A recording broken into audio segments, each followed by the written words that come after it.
Welcome back to CMC Masterclass. The Federal Reserve's May policy meeting, which wraps up today, will highlight another hectic week for earnings and data on Wall Street.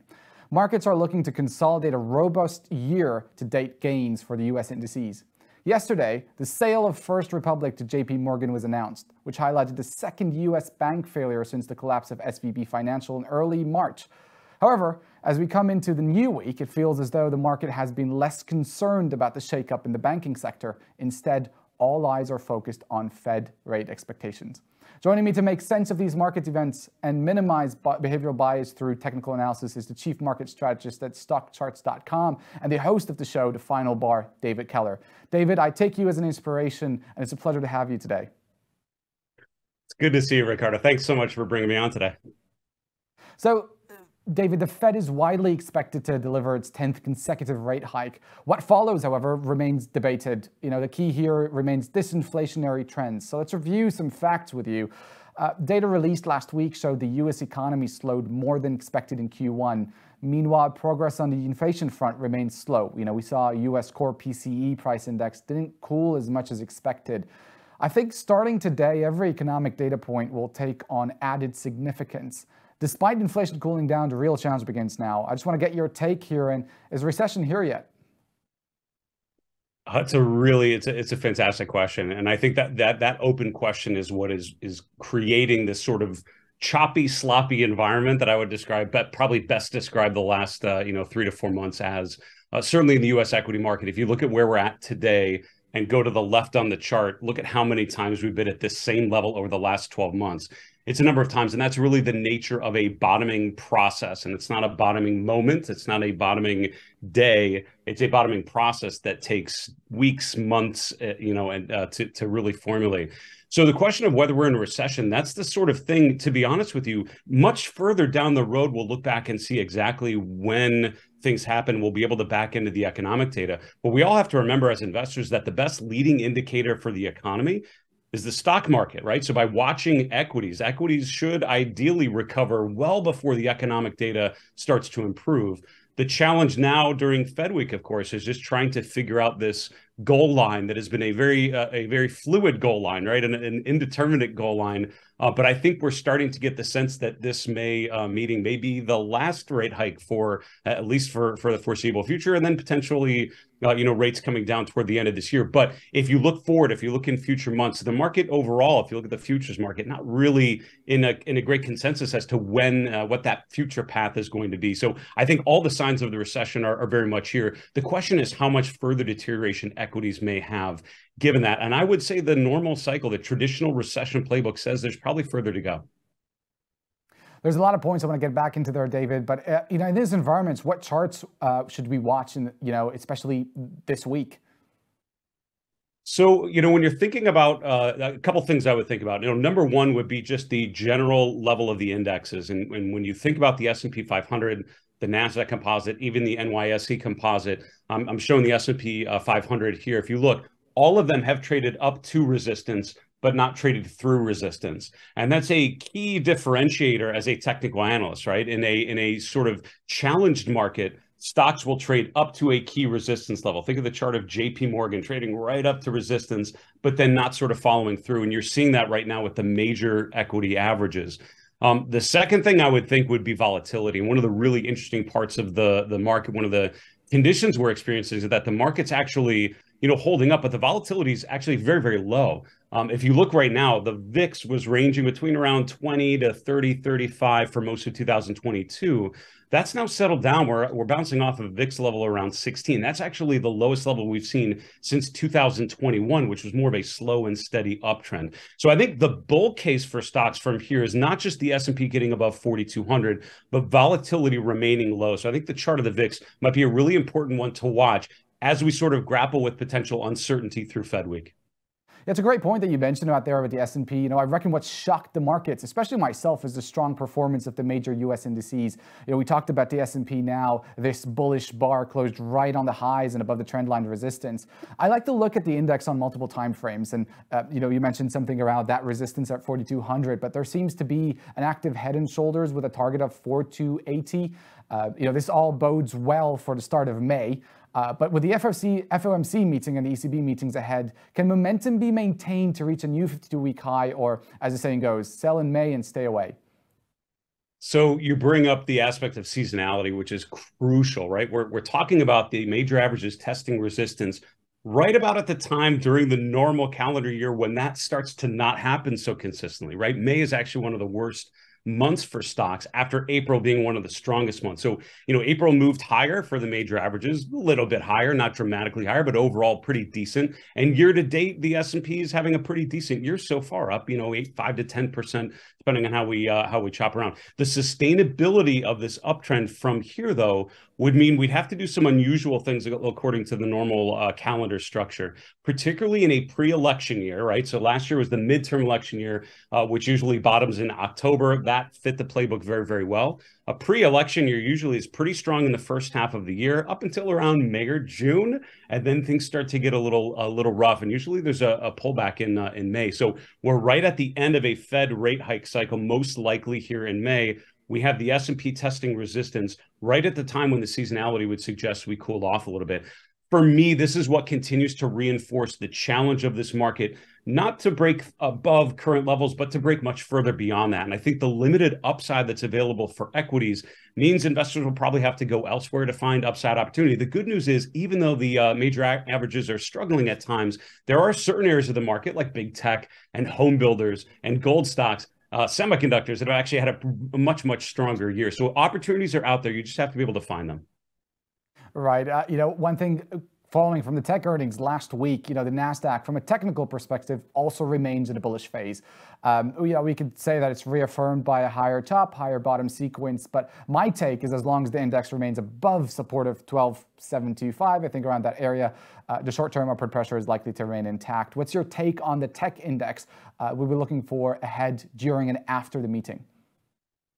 So the reality of the markets in 2022 is similar, or 2023, similar to what we've seen in previous years, like 2021, where it's a relative small number of stocks that are really doing the lion's share of the gains, right? If you take, Meta, which is up, 90%, year to date. You look at Microsoft and Apple, right? Some earnings names here, and some others. Those are having incredibly strong stretches, while the average stock is actually struggling quite a bit. And you can tell that by looking at an equal weighted S&P. Like there's an ETF called RSP you could look at, or any sort of measure of equal weighted measure, or just look at the mid cap or small cap index, is much less strong than the large cap index. I'm showing the NASDAQ composite here just to reinforce the fact that, once again, we have an index that has broken, to a new swing high for the year, right? It's sort of had a strong beginning to the year, but now it's stalled out a little bit. And so I think the reality is we need further momentum. We need a catalyst to push us above those resistance levels. Catalysts can take a lot of different forms. Successful earnings for big tech companies could certainly be one of those things. We just haven't seen enough of it yet, right? We're seeing some of those small number of names do very, very well. But again, it's not enough to drag the average stock higher. This is why measures of market breadth are always important, but I think vital in 2023 to really look for additional participation. We've not really seen that yet. Yeah, it's a great point that you talk about the market breadth. You realize, at least in the NASDAQ, you see about, maybe someone needs to check my numbers, but 36% of the stocks are forming the majority of the rally in the NASDAQ.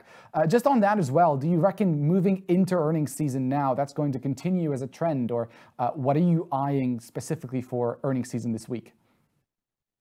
Yeah, so breadth, there are a lot of different ways to measure breadth. Here I'm actually looking at the percent of S&P 500 members above or below their 200-day moving average, above or below their 50-day moving average. And if you look, they're currently, as of the time we're recording this, literally right at 50%. So it's literally a coin flip as to whether a stock in our major US benchmark is above or below its key moving averages.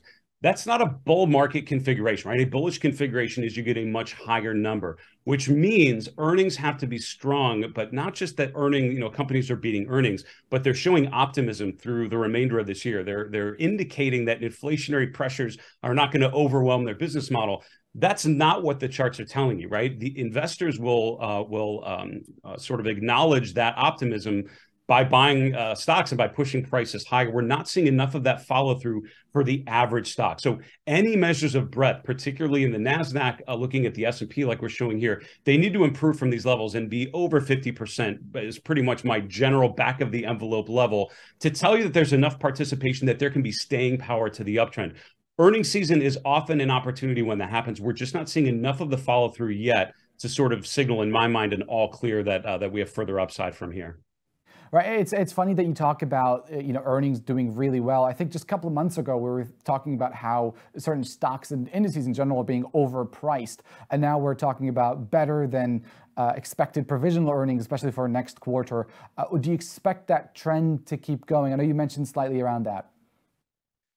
Yeah, so what's interesting is that when we're in this situation where the market overall has been languishing, we're in the sort of this sideways movement. A lot of the broader economic data, I would argue, is still mixed, right? You still have these signs of inflation while conditions have been improving.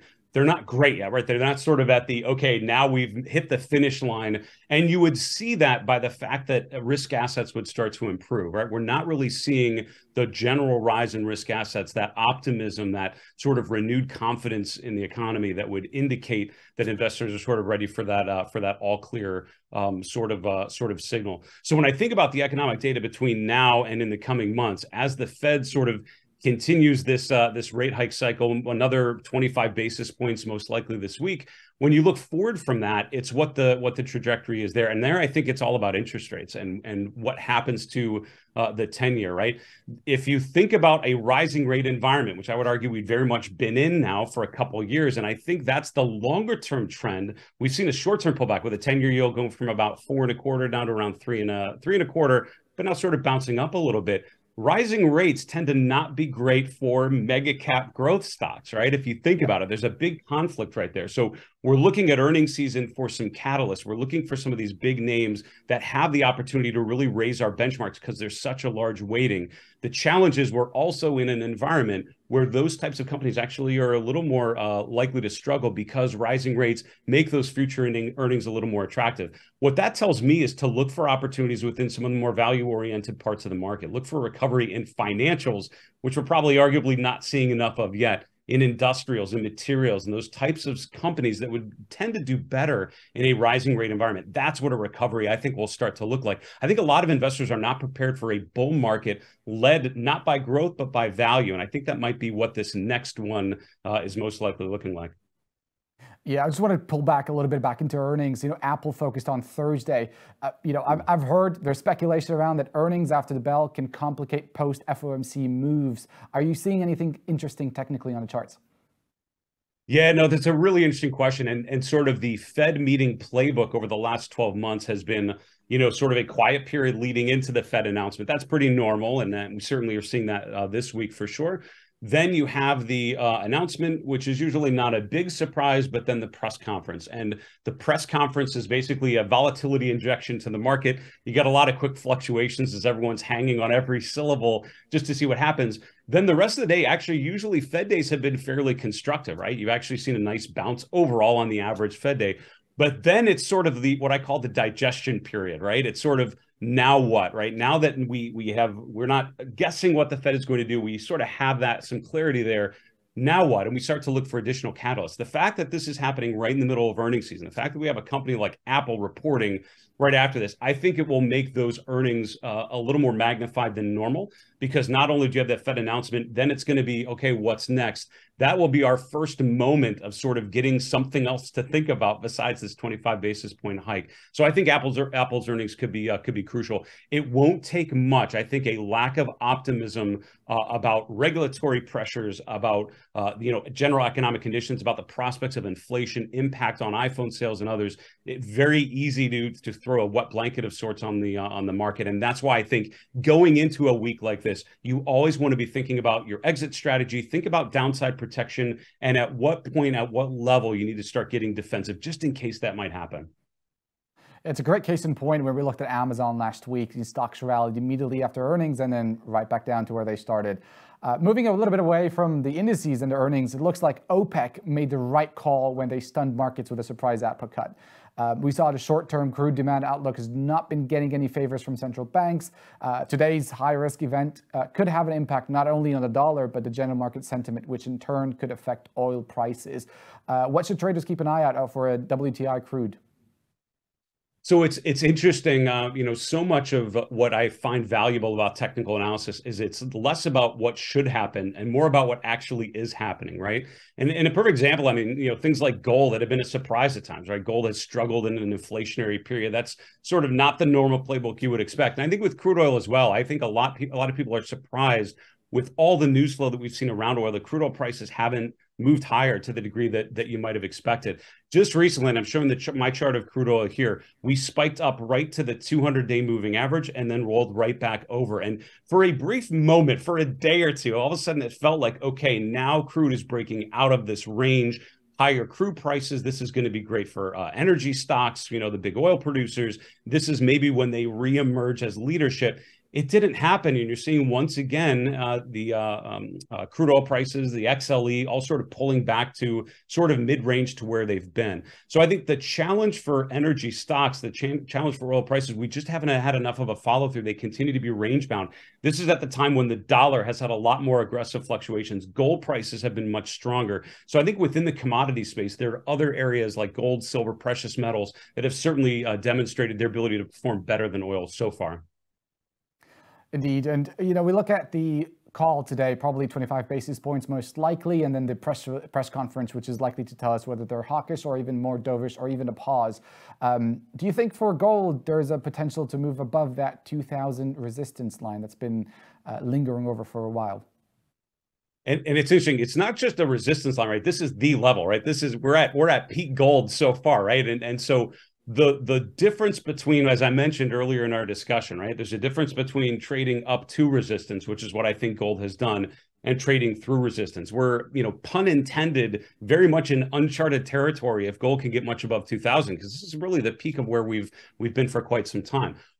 For me as a trend follower, I have to analyze the character of the trend coming off of the lows in the fourth quarter of last year. And there's a lot to like on the chart of gold. Think of the S&P that rallied in the fourth quarter and then sort of stalled out in January, February, and now still sort of chopping around. Gold had a significant pullback in February, but then just reinitiated the uptrend, continues to make higher highs and higher lows. In an uptrend like this, it's not as important, I would argue, as making consistently new highs. It's when we pull back, do we keep making higher lows? This creates that sort of buy on the dips dynamic to a chart. That's a really constructive chart. Think about the S&P 500 or the NASDAQ in 2021, continued uptrend, pullbacks, and then rotating to a new high. I'm seeing that pattern in gold over the last 6 months, and I'm not seeing anything that tells me that pattern is changing. So I think gold and gold stocks, certainly some of the strongest performers in the last 6 months. I don't see anything telling me that that's changing at this point. All right, I was going to ask you a little bit about Treasury yields. This week, all the data this week is expected to lead to another volatile week for Treasury yields. You've mentioned that, but any other call that you'd like to share with our audience today? Yeah, I mean, I would say with interest rates, with the bond markets, I think a lot of times naturally when stocks may be struggling, which I think they certainly are, you immediately think, all right, let me go to the bond markets because that probably may provide an opportunity. That's the essence of the 60-40, weighting, is that, they'll rotate leadership. But right now, you actually have a time when stocks and bonds are both struggling, right? If you look at bond prices, they're actually pulling back off of their highs. Interest rates are sort of jumping off of their recent support levels. So I think, while we might see rates come off a bit around this sort of, final rate hike, overall, I think the long end of the curve continues to go to the upside. I think that prospect of higher rates for multiple years is a broader sort of secular theme that many of us have not really experienced, right? You have to go before 1980 in the US when you had a rising rate environment to the degree that I think we're experiencing right now, which means look back, read about the 1960s and 70s. I think that's more the playbook you need to get your head around. For a lot of investors, this is literally new territory to explore, but the markets are always evolving. Stay focused on the charts as a way of navigating it would be my recommendation. Awesome. That's all the questions we have for you today, David. It's been a pleasure to have you on. Thank you. You are the host of The Final Bar, but we hope it's not the final time we have you here. Such a pleasure, Ricardo. Thanks and congrats on what you guys are doing. Really well done, and I hope to talk again soon. Thanks very much.